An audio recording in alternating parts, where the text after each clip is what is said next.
திருவிழான்னு வந்தா இவ கோயில் வர மாட்டா. திருவிழான்னு வந்தா இவ கோயில் வர மாட்டா.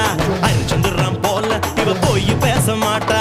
கண்ணகிய போல இவ கோவப்பட மாட்டா. இன்னொரு விஷயம் கேளு. என்ன என்ன என்ன நீ இன்னொரு விஷயம் கேளு. நான் விட்டதெல்லாம்